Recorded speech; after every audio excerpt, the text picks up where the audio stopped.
প্রিয় দেশবাসী, আসসালামু আলাইকুম। কেমন আছেন সবাই? তো আপনাদের কাছে আসার উদ্দেশ্য ছিল আমার একটাই। আমি তো দীর্ঘদিন ব্যবসা করি, আমাকে যারা চিনেন জানেন, সবাই জানেন আমি ব্যবসা করতাম। তো আমি একটা ব্যবসা করি, যখন একটা ফ্যাক্টরি পার্টনারে নিই, টপ ফুড বেকারি বসুরহাটের। ওনার সাথে আমি পার্টনারে দীর্ঘদিন কাজ করার পরে আমার ফ্যাক্টরিটা ওনার লাগে ঝামেলা হয়। তারপর আমি ওনার থেকে পার্টনারে ছুটি যাওয়ার পর ওনার থেকে আমার 15 লক্ষ টাকা থাকি যায়। উনি আমার 15 লাখ টাকা দেয় নাই। তাৎক্ষণিক আমলিকে নেতা কর্মীরা মিলি আমি ওনার কাছে মোট ফান্ড আসছিলাম 18 লক্ষ টাকা। তার থেকে উনি আমাকে 2 লাখ টাকা, 1,80,000 টাকা দেয়। 1,80,000 টাকা দেয়। আর বাদ বাকি টাকা যেগুলো মানে আমার এস্টামে মানে উনি চেকের মাধ্যমে নিচ্ছে, ওই টাকাটা আমি পানো হই। আর যেগুলো চেকের মাধ্যমে হয়নি ওগুলো আমি আর পাই না। তো দীর্ঘ কিছুদিন 4 মাস পরে আমলিক থাকা ওই সময় 4 মাস পরেই আমলিক দেশ ত্যাগ করার পরে আমি ওই ফ্যাক্টরির টপ ফুড বেকারিটা আমি নিজে কিনে নই। তার টপ ফুড ব্যানার ট্যানার সহ মালামাল সহ কিনে লই। আর যেগুলো স্ক্র্যাপ, যেগুলো আমার কাজ আসবে না, ওগুলো আমি কিনে নিই না। তারপরে মনে করেন আমি কিনে নেওয়ার পরে আমি ফ্যাক্টরিটা চালু করি। ফ্যাক্টরিটা চলমান আছে। ওনাকে আমি 20 লক্ষ টাকা ক্যাশ জামানত দিই। তারপরে ওনার থেকে মালামাল কিনে নেওয়ার পরে সব মিলাই 1 লাখ জামানত 20 লক্ষ টাকা দেওয়ার পরে উনি আমার থেকে 32 লাখ টাকার মালামাল কিনে নিই। তা উনি আমার থেকে আর 12 লাখ টাকা পানা থাকে। তো ওনার 12 লক্ষ টাকা আমি ওনাকে ঢাকা আসার আগে ওনাকে 4 লক্ষ টাকা দিই।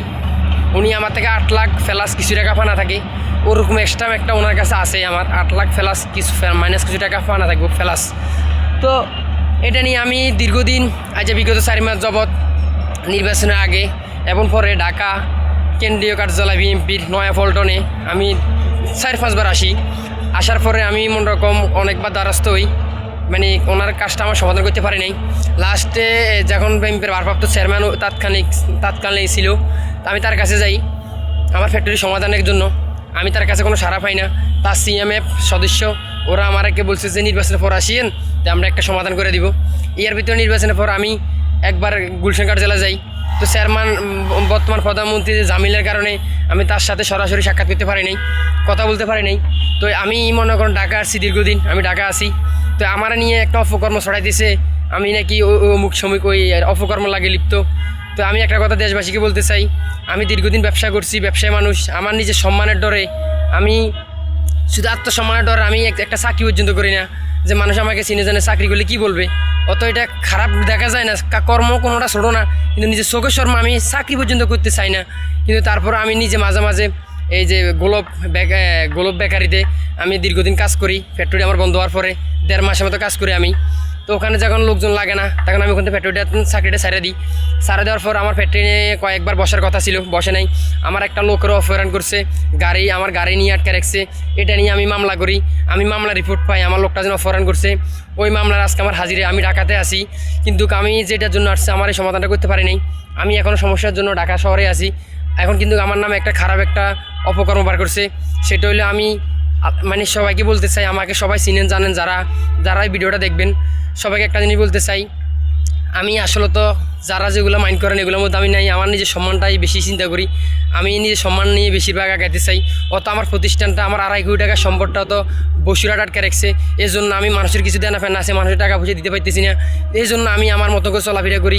কিন্তু আমি যে চিন্তা করি এটা যে আমি মানুষের দেনা আছে, ঠিক আছে, আমি যে পামু ওই টাকা তো আমি পাইতেছি না। আমি যদি আমার 2.5 কোটি টাকার সম্পদ আমার বসিরহাট আটকে রয়েছে, আমি যদি ওই সম্পদটা উদ্ধার করতে পারি, আমি 25 লক্ষ টাকার মতো ঋণ আছি, আমি এই টাকাতে দিতে আমার দুদিনও লাগবে না।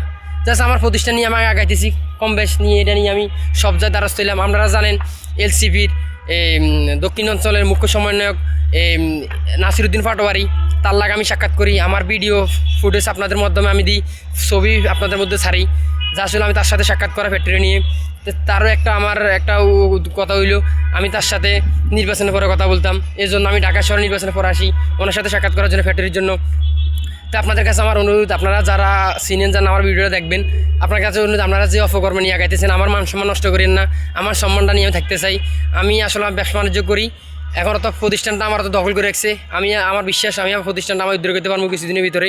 যেহেতু আমি বিএনপির কেন্দ্রীয় কার্যালয় ওনাদের কাছে আমার সাথে কয়েকবার একটা হয়েছে, নাসিরুদ্দিন পাটোয়ারি, তার সাথে আমার কয়েকবার মানে যোগাযোগ, তার লোকজনের সাথে আমার সাথে যোগাযোগ চলে ফ্যাক্টরি নেই বিষয়, অত একটা সমাধান এখন পর্যন্ত পাই নাই।